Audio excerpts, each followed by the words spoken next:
Presidente Trump en batalla legal con los legisladores para impedir que examinen sus finanzas. Responsabilidad de los gobiernos con el cambio climático en el Día de la Tierra, dice la ONU. Centroamérica y Estados Unidos afectados por la multimillonaria industria de la trata de personas, indica estudio. Y venezolanos demandan transparencia en proceso de entrega de ayuda humanitaria. Desde los estudios de La Voz de América en Washington, este es El Mundo al Día. El presidente Donald Trump, a través de sus abogados, presentó una demanda este lunes para impedir que una comisión de la Cámara de Representantes tenga acceso a información sobre sus finanzas personales y de sus empresas. La acción fue presentada a 24 horas antes de que venza el plazo de una citación emitida por los legisladores. Bricio Segovia está siguiendo el desarrollo de esta información y nos acompaña con más detalles. Bricio, ¿en qué consiste esta acción legal presentada por los representantes legales de la familia del presidente Trump? Hola Belén, pues va dirigida esta demanda a Elijah, el presidente de una de las comisiones de la Cámara de Representantes del Congreso, que pidió por la vía judicial que se entregara una copia del historial financiero de Donald Trump. Desde que recobraron la mayoría en la Cámara de Representantes, los demócratas han intentado probar irregularidades en las finanzas de Donald Trump, y es que el presidente se ha negado a entregar sus declaraciones de impuestos desde que llegó a la Casa Blanca, algo que es tradición desde hace algunas décadas por parte de los mandatarios de este país. Los demócratas habían pedido 8 años de historial financiero del presidente y, sin embargo, con esta demanda Donald Trump intenta y de hecho consigue frenar estos intentos para conseguir este historial, o al menos de momento, Belén. Por otro lado, desde la publicación del reporte del fiscal especial Robert Mueller, el presidente Donald Trump y su entorno han estado bajo fuego cruzado, especialmente de legisladores demócratas. ¿Existe una sombra de juicio político, Bricio? Bueno, Belén, lo que existe de momento son llamados por algunos de los congresistas demócratas para que se inicie el proceso de un juicio político, y algunos con aspiraciones presidenciales, como por ejemplo la senadora Elizabeth Warren. Sin embargo, la misma presidenta de la Cámara de Representantes, Nancy Pelosi, advirtió a sus compañeros de partido en el Congreso que para que un juicio político se lleve a cabo debe contar con el apoyo de los dos partidos, y que se puede responsabilizar al presidente de estas posibles irregularidades a través de otras vías. Así reaccionaba Donald Trump este lunes al respecto. ¿Está preocupado por un juicio político, señor presidente? En lo más mínimo. Donald Trump de momento señala que no puede el Congreso iniciar un proceso de juicio político contra él, al menos según las conclusiones del informe de Robert Mueller. Sigue negando el presidente que haya habido conspiración con Rusia y tampoco obstrucción a la justicia durante la investigación. Sin embargo, es importante recordar que el fiscal especial Robert Mueller no lo exoneró de este último presunto delito. Bricio, muchas gracias. Y con la publicación del informe especial del fiscal Robert Mueller, el presidente Donald Trump enfrenta varias investigaciones impulsadas por legisladores demócratas. Estados Unidos pone fin a las exenciones a las importaciones de petróleo iraní. Los 8 países que hasta ahora tenían carta blanca para importar crudo de Irán tendrán que sumarse al embargo económico y petrolero aprobado por Washington a partir del 2 de mayo. El secretario de Estado Mike Pompeo anunció también un acuerdo con Arabia Saudita y los Emiratos Árabes Unidos. De esta forma, ambos países junto a Estados Unidos incrementarán su bombeo para compensar las exportaciones de Irán hasta que la nación persa cumpla con una serie de requisitos. Hemos dejado bien claras nuestras exigencias al ayatolá y a sus compinches. En su empeño por las armas nucleares deben dejar de probar y proliferar misiles balísticos, deben dejar de patrocinar el terrorismo, frenar la detención arbitraria de ciudadanos estadounidenses. Ejerceremos presión para conseguir estas exigencias y otras, y no pararemos hasta que Irán esté dispuesta a discutirlas en la mesa de negociación. En el Día Mundial de la Tierra, la ONU suena las alarmas sobre el impacto del cambio climático en el planeta. Frente a líderes mundiales reunidos en Washington, en Nueva York, representantes del organismo colocan y ponen en los gobiernos la responsabilidad de velar por el planeta. Declaro ahora. Naciones Unidas hace un llamado a la comunidad internacional en el Día Mundial de la Tierra para proteger a las especies animales. La degradación ambiental avanza en todos los países y regiones. Deforestamos bosques y selvas, represamos ríos, drenamos humedales, contaminamos los océanos, el aire y la atmósfera. Todo esto mientras cientos de especies se extinguen año a año. Se calcula que desde 1970 el 60% de los animales vertebrados ha desaparecido. Este año marca el 10º aniversario de la celebración del Día de la Madre Tierra. Desde la sede de la ONU en Nueva York, el principal objetivo es generar un mayor conocimiento y establecer sistemas de educación que permitan entender las causas, así como el impacto del cambio climático. Nos reunimos aquí en un momento cada vez más duro para nuestro planeta. Momento que no solo se reduce al avance en los procesos de contaminación o destrucción de la naturaleza, sino que se avanza en la destrucción de la dignidad humana. En 2020, la ONU espera recibir la próxima ronda de planes de acción climática de cada nación en el marco de los compromisos establecidos bajo el Acuerdo de París. La expectativa es que los objetivos sean aún más ambiciosos y que se entreguen resultados de aquellas naciones que han puesto en marcha diferentes medidas para proteger el planeta. En los últimos años, muchos estados han reconocido que la naturaleza tiene derechos, como el Ecuador, que así lo ha incluido en su Constitución Nacional. Y un reciente histórico fallo de la Corte Suprema de Justicia de Colombia dispuso que la Amazonía tiene los mismos derechos que una persona. Celia Mendoza, Voz de América, Naciones Unidas. Más adelante, los tentáculos de la industria del tráfico de personas y el pedido de los venezolanos a la Cruz Roja Nacional.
Somos la Voz de América. En la isla muy pocos cubanos estaban informados. Necesitamos la liberación de los presos políticos y los estudiantes. Se encuentran en las afueras de la Asamblea Nacional, nadie puede salir. Información balanceada y objetiva. Un promedio de 80 migrantes indocumentados vienen a desayunar. Entérese de lo que sucede en Estados Unidos, América Latina y el mundo en un solo lugar. boanoticias.com.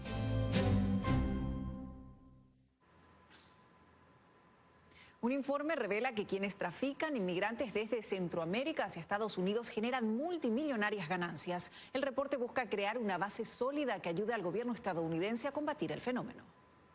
Hay una industria que se especializa en traer esta gente. El tráfico de inmigrantes en la ruta desde Centroamérica hacia Estados Unidos es una máquina que no se detiene y una máquina que hace mucho dinero, señala Blas Núñez Neto, autor del informe. Y esa industria recauda hasta $2.000 millones o más cada año. Los datos ofrecidos por la corporación RAND evidencian el fenómeno y contrastan con cifras ofrecidas en mayo de 2018 por el Departamento de Seguridad Nacional estadounidense. RAND calcula la ganancia entre $200 millones y $2.300 millones por año, frente al cálculo de 500 millones anuales de la exsecretaria Kirstjen Nielsen. La millonaria ganancia es manejada por grupos muy diversos, asegura el investigador. Y no cabe la menor duda que hay organizaciones criminales transnacionales que están involucrados y que participan en este flujo, pero también hay un diverso grupo de actores que también participan. Pueden ser alguien que, por ejemplo, tiene un taxi, vive en un pueblo y transporta a los migrantes de un pueblo al próximo. Según cifras oficiales del Departamento de Seguridad Nacional de Estados Unidos, entre septiembre y diciembre de 2018 se contabilizaron al menos 53 grupos de contrabandistas que transportaron a más de 8,000 inmigrantes indocumentados desde Guatemala, Honduras y El Salvador. Una realidad que la administración Trump no tolera.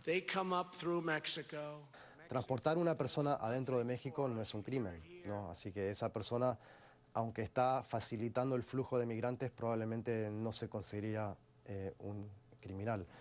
Ayudar a alguien a cruzar la frontera ilegalmente, obviamente eso es un crimen, ¿no? Pero es precisamente México el lugar donde los migrantes están aún más expuestos, asegura el experto.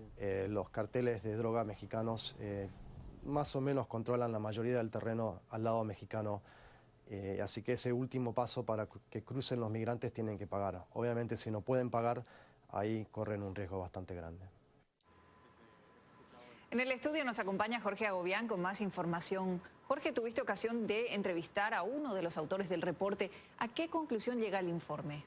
¿Qué tal, Belén? El informe pues concluye que Estados Unidos debe trabajar mancomunadamente con los países involucrados, y esto para llevar a la justicia a los perpetradores, salvaguardar también la integridad de los inmigrantes y generar un alivio al sistema migratorio estadounidense. Este reporte, de hecho, fue realizado especialmente para actualizar la base de datos del Departamento de Seguridad Nacional de acá de Estados Unidos. Belén. Jorge, muchas gracias. Recordemos que la llegada de centroamericanos a la frontera de Estados Unidos se ha convertido en un tema clave de la política inmigratoria del presidente Donald Trump. Las actividades escolares en toda Venezuela se extenderán solo hasta el mediodía por decisión del gobierno en disputa de Nicolás Maduro. La medida obedece, dicen, a la necesidad de continuar con el plan de racionamiento eléctrico ante los nuevos apagones que afectan al país. Vía Skype nos acompaña Adriana Núñez Rabascal desde Caracas. Adriana, ¿hasta cuándo se extiende esta disposición y qué otras acciones está tomando el gobierno en disputa en el marco del plan de racionamiento eléctrico? De acuerdo con el ministro de Comunicación e Información, Jorge Rodríguez, la medida se extenderá los días lunes, martes y miércoles de esta semana. Sin embargo, como forman parte, según dijo, del plan de racionamiento energético por 30 días que comenzó el 1 de abril, no se descarta que puedan extenderse unos meses más. Sin embargo, dentro del país, otros estados siguen sufriendo los estragos de los apagones. Se trata de los occidentales estados Táchira y Zulia, que tienen cortes de energía de al menos 16 horas. Esto ha motivado protestas en todo el país, pero el día de hoy ha habido también manifestaciones por agua y por la necesidad de la ciudadanía de conocer hasta dónde está llegando la ayuda humanitaria. Piden médicos y trabajadores de hospitales a la Cruz Roja explicaciones sobre cuáles son los rubros distribuidos en los principales centros de salud. Cumplida una semana del arribo del primer envío de la asistencia humanitaria para los más necesitados en Venezuela, continúan generándose reacciones sobre la distribución y ese lote de medicamentos e insumos médicos.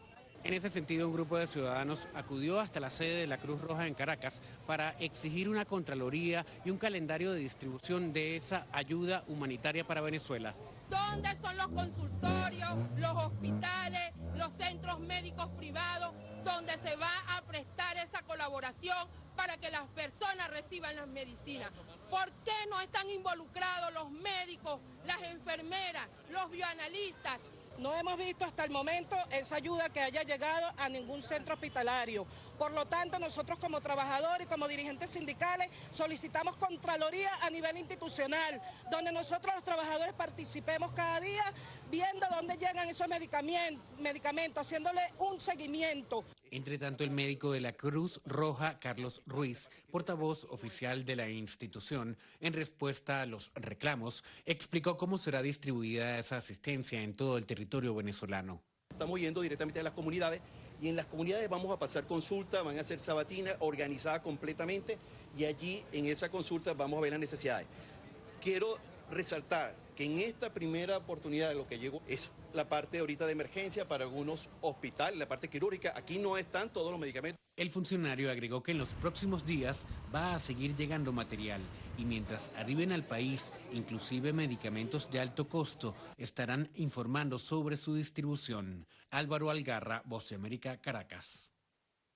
Que por cierto, una de las principales quejas de la ciudadanía es que lo único que han visto de la ayuda humanitaria que ingresó la semana pasada son pastillas potabilizadoras de agua y de acuerdo con su testimonio, con este tipo de implementos no se solucionan las principales carencias que tienen los hospitales venezolanos. Adriana, muchas gracias. Y en lo que respecta a los apagones, estos se han mantenido de manera intermitente en Venezuela tras una masiva falla del sistema eléctrico que expertos han atribuido a la falta de inversión y mantenimiento. A más de un año del inicio de la crisis en Nicaragua, los nicaragüenses en Estados Unidos señalan que el papel de la comunidad internacional será crucial para el rescate democrático. Asimismo, afirman que aún es necesaria una mayor presión sobre el gobierno. Mientras la oposición en Nicaragua se ha mantenido en protesta casi continua desde abril en 2018, la diáspora de esa nación centroamericana en Miami no ha dejado de hacerse presente a la distancia.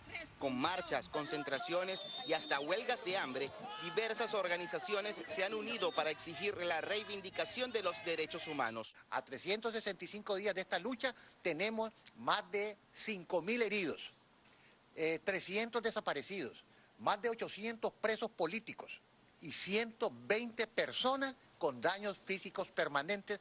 Estos activistas nicaragüenses insisten en que, aunque hay muchos disidentes de ese país que deciden viajar a Miami para solicitar refugio, otros deben marcharse a Costa Rica, donde las condiciones de vida no son tan fáciles. Que el 80% de los nicaragüenses que han tenido que huir y que están en Costa Rica, muchos de ellos, miles de ellos, durmiendo en la calle, aguantando hambre, siendo todavía perseguidos y amenazados, esa gente quisiera regresarse. Otra herramienta de lucha valorada por los nicaragüenses son las leyes y decretos por vía ejecutiva que desde Estados Unidos aplican sanciones a gobernantes y a presuntos cómplices de abusos de las libertades civiles.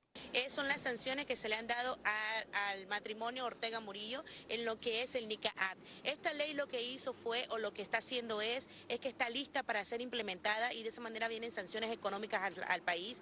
Por su parte, el presidente Daniel Ortega ha participado intermitentemente en el diálogo nacional a favor de la reconciliación de las fuerzas políticas en Nicaragua, con la intervención de representantes de la Iglesia y otros sectores.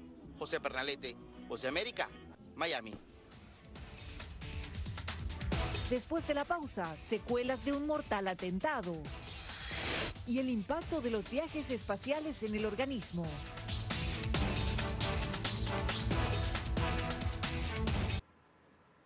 Las explosiones coordinadas del domingo de Pascua que golpearon iglesias y hoteles de lujo en Sri Lanka fueron obra de 7 atacantes suicidas de un grupo armado srilanqués, según dijo el lunes un miembro del gobierno. Al menos 290 personas murieron y más de 500 resultaron heridas en los atentados, indicó un vocero de la policía. Todos los suicidas eran ciudadanos de Sri Lanka, aunque las autoridades sospechan que tenían conexiones con el extranjero, explicó en una rueda de prensa el ministro de Salud.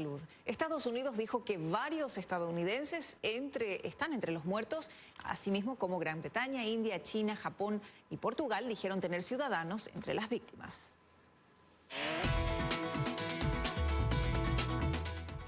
Le recordamos que en boanoticias.com puede encontrar las últimas noticias del mundo y Latinoamérica. Queremos conocer su opinión. Únase a la comunidad de boanoticias.com.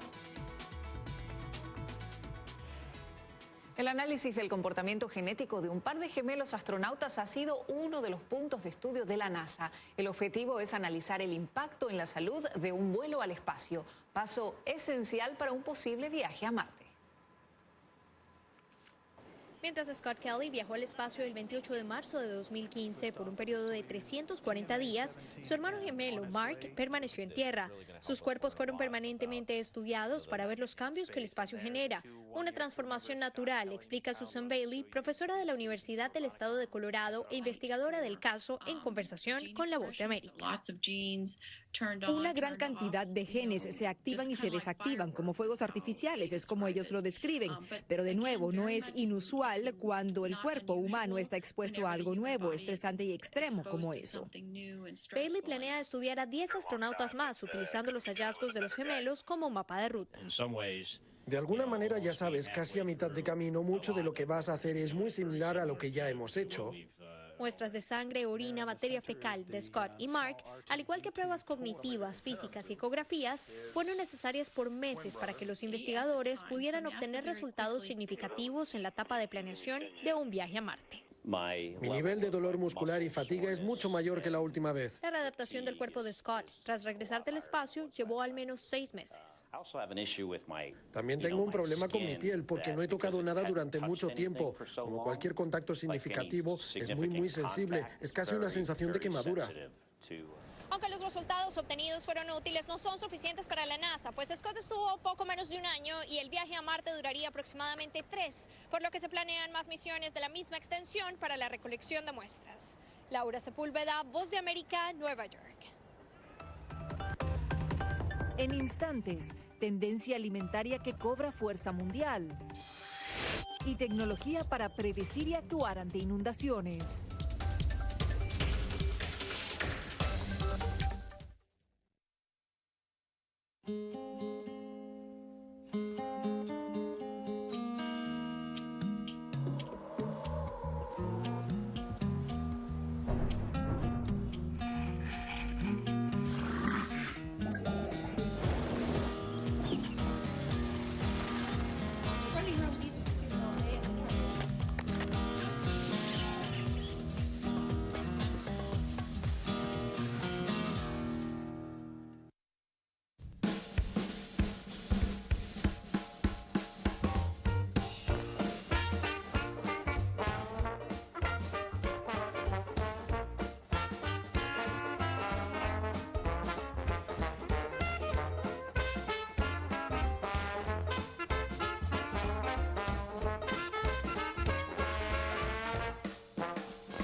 Somos la Voz de América.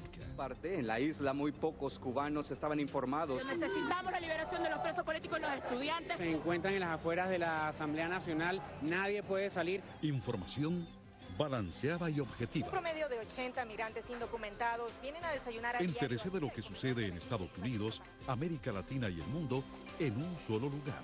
boanoticias.com.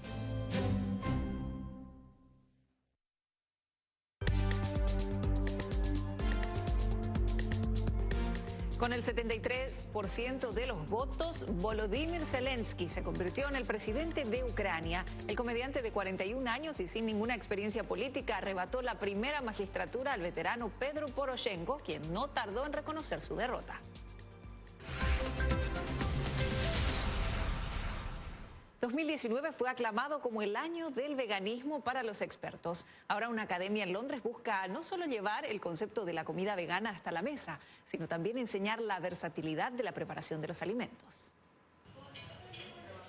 Buena noticia para los amantes de una dieta a base de plantas. Publicaciones como The Economist y Forbes afirman que este año el veganismo cobrará fuerza. La campaña de cambio climático $1 Million Vegan, iniciada en Estados Unidos en febrero de 2019, le pidió al Papa Francisco que se hiciera vegano para la Pascua, a cambio de una donación de $1 millón a una organización benéfica de su elección. En esta ola, The Plant Hub, una nueva escuela y restaurante de cocina vegana en Londres, ha encontrado su espacio, ofreciendo talleres para preparar desde queso hasta postres veganos. Creo que la gente como los chefs se han dado cuenta de que es necesario. Tenemos tantos tipos de intolerancias y cosas en estos días que la comida vegana y sin gluten es conveniente para todos. Y es que la tendencia hacia el veganismo combina una serie de motivos: preocupación por el medio ambiente, salud personal y una mayor variedad en las comidas. Además, las opciones veganas en estos días son cada vez más baratas, más abundantes y más convenientes. En los últimos años, particularmente en los últimos 10 años, he lidiado con muchas intolerancias, inflamaciones internas, infecciones por hongos, en fin. Y cada vez más, sin darme cuenta, me he movido hacia una dieta a base de plantas. La razón por la que crece tan rápidamente no se debe solo a los veganos, sino a aquellos que desean tener mayor variedad en su dieta y desean algo más de lo que ven como opciones más saludables. The Plant Hub ya recaudó más de 20.000 libras en una campaña lanzada a principios de este año para convertirse en una incubadora y centro de investigación de dietas a base de plantas. Natalí Salas Guaitero, Voz de América. El cambio climático acarrea desastres naturales que ponen en riesgo la vida de millones de personas, dicen los expertos. Una nueva tecnología busca predecir las inundaciones y los preparativos para hacerles frente. Científicos estadounidenses consideran que con el cambio de clima, durante la primavera, 13 millones de personas corren el riesgo de sufrir una gran inundación, pues las mediciones se han visto alteradas en la cuenca del río Mississippi, que recorre gran parte del centro del país. Los riesgos de inundaciones mayores se registran en las zonas que van desde el Río Rojo, en Dakota del Norte, hasta cerca de la desembocadura del Mississippi, en Luisiana. Este año proyectamos una mayor amenaza de inundaciones severas, moderadas y menores en 2/3 del país. Hay más de 200 millones de personas que están bajo una elevada amenaza de riesgo. Y todo se sabe gracias a una nueva tecnología adoptada recientemente, conocida como el Modelo Nacional del Agua. El software se conectó en 2017 y con la ayuda de supercomputadoras ha logrado reunir los datos de 8 millones de kilómetros de ríos y arroyos en todo el país, incluyendo los más pequeños, ubicados en áreas remotas. Tenemos alrededor de 8.200 medidores de flujo en todo el país. Un medidor de corriente es, sencillamente, solo un monitor de la altura del río. Con esta información se estudian simulacros de lo que puede ocurrir cuando lleguen las lluvias. Cristina Caicedo Smith, Voz de América. Nos despedimos de esta emisión del Mundo al Día con una celebración que es tradición en Estados Unidos desde hace más de un siglo. Se trata de la carrera de los huevos de Pascua, que se celebra el lunes después de Pascua en uno de los jardines de la Casa Blanca. El presidente Donald Trump y la primera dama Melania fueron los anfitriones de esta edición que congregó a docenas de niños y adultos. Les informó Belén Mora.